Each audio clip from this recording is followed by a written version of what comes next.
My fiancée hid her $60,000 credit card debt until we started wedding planning, and now she says I'm unsupportive for wanting to delay the wedding. My fiancée told me she wanted a small wedding because love isn't a performance. 2 weeks after I bought the ring, I found out I wasn't the only one making payments. We got engaged in October. I proposed in our kitchen with a ring I picked out after 3 months of spreadsheets and saving. The kind of quiet plan you make when you're trying to do something big without letting it become a burden. She cried, said yes, and we celebrated with takeout and a bottle of Prosecco we'd been pretending to save for a special night. It felt perfect in that small, ordinary way that ends up meaning everything. We agreed on a long engagement, 18 months. We both work full-time. I'm an operations manager for a mid-sized logistics company. She's a teacher. We wanted time to save and do things without scrambling. We also decided to do a budget because we're those people who actually enjoy Google Sheets. Or at least I thought we were. We set a date in the spring 2 years out. We talked guest lists and venues and laughed at the idea of paying $5,000 for a room that came with complimentary chair sashes. We thought we were on the same page about everything. Costs, priorities, the idea that we'd rather have a down payment for a house than an ice sculpture of our initials. Then we sat down to open a joint wedding fund account. I suggested we map all expenses and all income, the whole picture. Not in a gotcha way, just full transparency. I said we should each put in a fixed amount monthly, and anything extra, bonuses, side gigs, tax refunds, could be earmarked for a honeymoon. She nodded, distracted, scrolling on her phone. Let's list out any debts too, I said, trying to keep my tone casual. Student loans, car, anything that affects the plan. She froze for half a second and then said, just my car. And, a little on credit cards. She said it lightly. Like, a little is the sort of thing you shrug at while adding oat milk to coffee. How little? She stared at the table, then said, we don't have to do this right now, do we? It's Saturday. My stomach did this slow elevator drop. I'm not mad, I said. I'm trying to plan. Numbers make me calm. She looked at me for a long moment, then opened notes on her phone. She scrolled and scrolled, her mouth tightening. I'll get the statements, she said. It's easier if you just see. We pulled up her accounts on my laptop. She had 2 major cards and 3 store cards, minimums on all of them, promotional APRs expiring on 2, and a total that made the word little dissolve on impact, $59,842, $13. I didn't say anything for a full minute because I was busy, not saying the wrong thing. She wiped her eyes before any tears fell. I didn't tell you because it never felt like the moment, and then it was never not the moment. Okay, I said finally, carefully, like the word had sharp edges. Okay, we can figure things out, but I need to understand how this happened. She told me a story I recognized but didn't know was ours, moving to the city with a starting teacher's salary and a rent that made your eyes water. The first card for emergencies. The second one when the first maxed and the promotion. Said 0% APR, the store cards when she needed professional clothes, and the sales clerk said 10% off today if you open, Christmases, birthdays, a dental bill that insurance barely touched. Little things that pile into a big thing until you stop looking at the pile. I've been making payments, she said. I'm not ignoring it. I nodded and looked at the statements. She was right. She'd never missed a minimum, but the interest was eating her alive. On one card, she paid $275 and $231 went to interest, a treadmill. I asked how much I'd already known. When were you going to tell me? She winced. Before we merged money, or before the wedding. I know that's not a good answer. It wasn't. It also wasn't a lie. We sat there, hands around mugs we'd stopped drinking out of. I wanted to be the version of myself who could say, we'll handle it, don't worry, without flinching. I also wanted to be the version who didn't have to say anything because there was nothing to handle. I love you, I said. But we can't plan a wedding like this doesn't exist. We have to pause, not us. The planning. Her eyes snapped up. Pause the wedding, pause the planning. not cancel, not forever. Just long enough to get a handle on this so we don't start a marriage with a secret interest rate. She nodded slowly, then shook her head. My mom will think you changed your mind. She already told my aunt you don't want to commit. She what? She said it as a joke. Sort of. We made a plan anyway. We listed her cards by APR and balance. We agreed to call every issuer on Monday to ask for lower rates or a hardship plan. I suggested a credit counselor, not the radio ad kind, a legit non-profit. She bristled at the word counselor, like it was a verdict. We're fine, she said. I can snowball it. Snowball works if you're not rolling uphill, I said, and then immediately apologized because this was not the time to be clever. We went to bed at 2 a.m. without finishing the spreadsheet. On Monday, she texted me from her lunch break. On hold for 37 minutes. Wish me luck. 30 minutes later. They lowered one APR by 3%. The others said no. An hour after that. I'm looking at consolidation loans. I told her to wait until we looked together. Some are traps with rebranded interest. She sent a thumbs up and a heart and a selfie with a fake smile that said, "Please believe me when I say I'm trying." That night, we got a pizza, opened the laptop again, and made a new tab in the spreadsheet called Debt Plan. It felt like we were writing vows to Visa. If this were a movie, we'd high-five and montage our way to solvency. In real life, it got messy. Her mom called on Wednesday to check in. I could hear her through the phone from across the room. So are we doing venues or are we doing courthouse? Your cousin said courthouse is chic now. Then lower voice. You haven't scared him, have you? My fiancé walked into the bedroom and closed the door. When she came out, her face had that brittle friendliness you wear to not shatter. My mom wants to know if we're still doing June. I told her yes. June this year? I asked. Next year. But she wants to start booking. She said venues need deposits. I stared at her. We just agreed to pause. I know, she said quickly. I didn't say we're booking anything. I said we're looking. On Saturday, we went to a bridal expo because her friend had free tickets, and I didn't know how to say no without becoming the villain. It was a fluorescent maze of vendors asking you to imagine your perfect day, and somewhere between the photo booth van and the live painter, my fiancé filled out a raffle card for a honeymoon sweepstakes. She put my number on it. For the next week, I got calls from vendors like telemarketers with better graphic design. Every pitch started with, "Congratulations on your engagement," and ended with, "We just need a small deposit to hold your date." When I asked her why she put my number, she said, "You're better at saying no," and then kissed my cheek like that made it charming. We had our first real fight on the Sunday after the expo. It started small, about a line item in the spreadsheet, labeled gifts for wedding party with a question mark. She said we should plan for $1,000 total. I said that money could kill 2 cards. She said we didn't have to make people suffer because we were being obsessed with numbers. I said numbers were what kept the lights on. Then she said, if you loved me, the wedding would still happen on time. Then she said, if you loved me, the wedding would still happen on time. I just stared at her. Don't do that, I said. Don't turn my wanting us to start our marriage without a $60,000 ghost into a lack of love. She cried, fast and hard, like the sentence startled her too. I'm scared, she said into her hands. I'm scared you'll change your mind while I'm paying it off.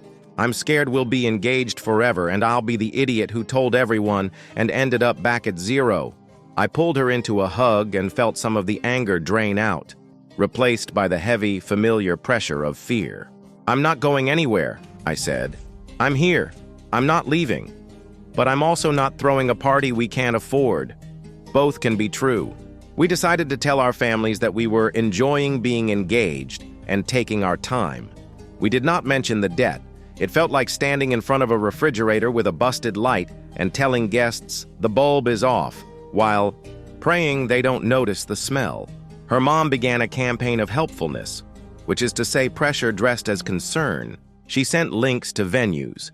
They say they're booking fast, texts about dress sales, 45% off if you buy by Sunday, and group messages to her sisters with me included that said, we're so excited for June. I muted the thread and told my fiancé, I need you to be the one to set the boundary. She said she would. The texts slowed. They did not stop.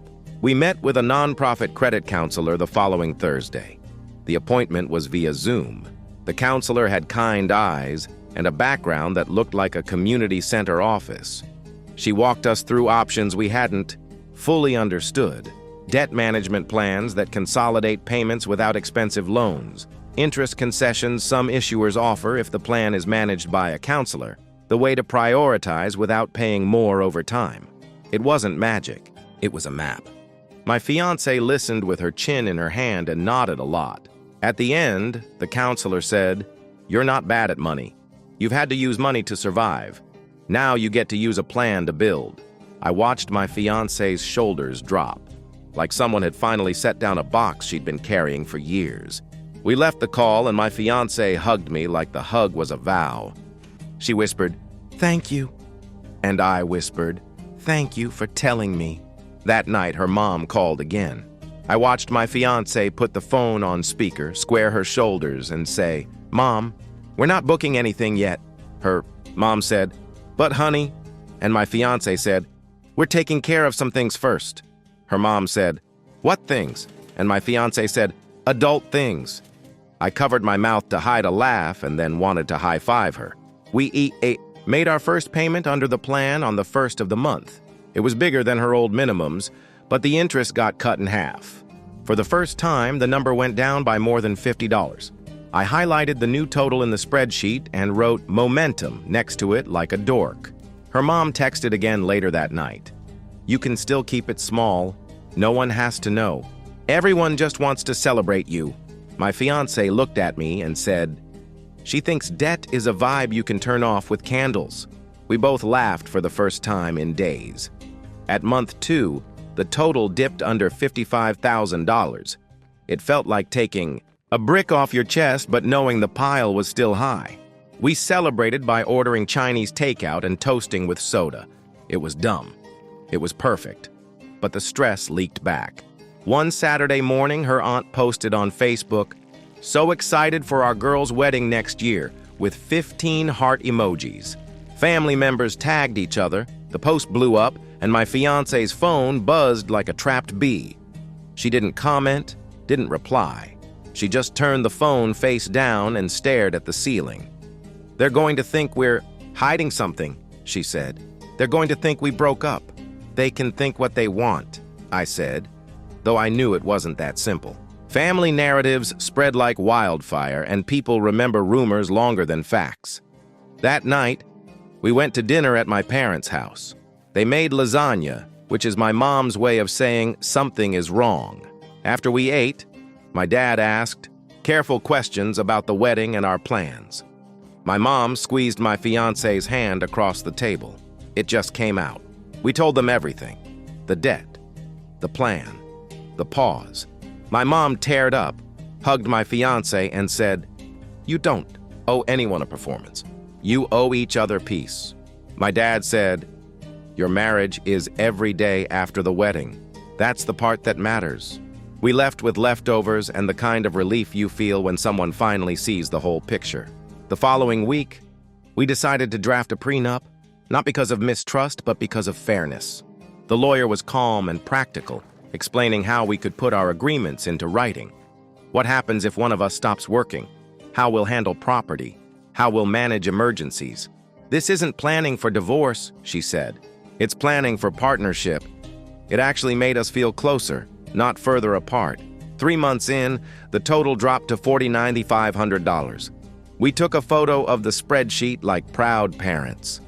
I taped it inside the pantry door where only we could see. Every time I opened it for cereal, I saw proof that we were moving forward. Then her car needed repairs, tires, sensors, an oil issue. The bill was brutal. Old us would have slapped it on a card and sighed. New us scraped from the emergency fund, cut back on extras, and made it work. It was tight. It was annoying, but we didn't go backward. That mattered. At month 4, we hosted friends for dinner. One of them asked about wedding planning, and my fiancé smiled and said, "We're taking our time. We're enjoying being engaged." I watched her say it like armor, strong and sure. Later, she whispered, "It feels good to own it instead of hide it." I kissed her and said, "That's what marriage will be. Owning stuff together." Her mom didn't take it that way. She ramped up her campaign, articles about budget weddings, texts that said, "Don't let money stop you from joy," and phone calls where she veered between guilt and persuasion. My fiancé blocked her for a week. The silence was eerie, but peaceful. When she unblocked, the first text was, "Found a venue you'd love. Just think about it." We laughed until we cried. 5 months in, we dipped under $45,000. We started talking about seasons again. Not dates, just the idea of when. We both said fall. It felt right. Calm, golden, steady. Then her mom blew everything up. She emailed the entire family. "Save the date, June 15th, with heart emojis. 40 replies came in within hours. Congratulations, travel plans, hotel questions. My fiancé saw it, screamed into a pillow and said, "She's going to ruin everything." That night, we sat down and wrote a joint reply. "We love you all, but there is no date yet. When there is, you'll hear it from us, not anyone else. Please respect that." We hit send and turned off our phones. It was terrifying. It was also freeing. The next morning, my fiancé's phone lit up like fireworks. Angry texts from her mom, confused questions from cousins. "Are you sure?" from an aunt. My fiancé sat on the couch with her head in her hands. "I feel like a villain," she whispered. "Like I'm ruining their fun." "You're not," I said. "You're just asking them to respect boundaries. That's not villainy. That's adulthood." She nodded, but tears slid down her cheeks anyway. We spent the day unplugged, walking to a park, eating sandwiches on a bench, talking about anything but weddings. It helped. Month 6 came, and with it, a call from the credit counselor. With the payments we'd been making and the reduced APRs, we were now on track to be under $25,000 by the following year. Hearing it laid out like math, like certainty, gave us a kind of hope we hadn't felt since before the spreadsheets. We celebrated with ice cream sundaes at the little diner down the street. Around that same time, her mom showed up at our apartment with bridal magazines in hand. She was all smiles until we repeated, gently but firmly, "We aren't planning yet." The smile cracked. "So you're punishing me," she said. "You're freezing me out." My fiancé shook her head. "We're protecting ourselves. You can either be happy for us or stay out of it." Her mom left in tears. My fiancé cried after 2. It wasn't a victory. It was grief, but we kept going. Month 7, $42,000. Month 8, $38,000. We created Sunday rituals around the spreadsheet. Tea, calm music, no distractions. It became less about the money and more about reminding each other we were on the same team. Every time the number dropped, even a little, we high-fived like kids. Her mom still sent articles about budget weddings and intimate ceremonies. Sometimes my fiancé blocked her for a weekend just to breathe. But slowly, something shifted. My fiancé started saying, "This is our choice," without flinching. She started talking about the debt like it was our debt, not just hers. And I realized that was the point. We weren't just paying off cards. We were practicing marriage. At the 1-year mark, the balance was $28,050. We made pancakes that morning, taped the updated spreadsheet to the fridge, and decided it was time. We weren't debt-free, but we weren't drowning either. We had a plan. We had momentum. And more than that, we had honesty. We picked fall. No June, no rush, just fall. Crisp air, string lights, and people who loved us enough to respect the pace we'd chosen. We found a community garden that rented its back lot for events. Ivy climbing the fence, a little pergola, mismatched tables. It wasn't a ballroom. It wasn't a performance. It was ours. We put down a small refundable deposit and took a picture of our feet on the gravel like teenagers. When we told my parents, my mom cried in the good way, and my dad said, "Tell me where to carry chairs." When we told her mom, she was quiet at first. Then she said, "I wish you'd let me help." My fiancé replied, "Help us by being happy." And for once, her mom didn't argue. We still have $22,000 to go. We still argue sometimes about dumb things like whether a registry is tacky or whether we should have a cake or just pie. But the arguments end with laughter more often than they used to. The debt is no longer a secret between us. It's a project we're managing together. When I think back to that night, the $59, $842.13 glaring on my laptop, I don't feel panic anymore. I feel gratitude. Because that night could have broken us. Instead, it made us choose. Honesty over performance, plans over panic, us over appearances. And that's a better wedding vow than any we'll say under string lights in a garden. Because, in the end, we'll go home to a marriage we built month by month, line by line, in a currency we don't have to pay back.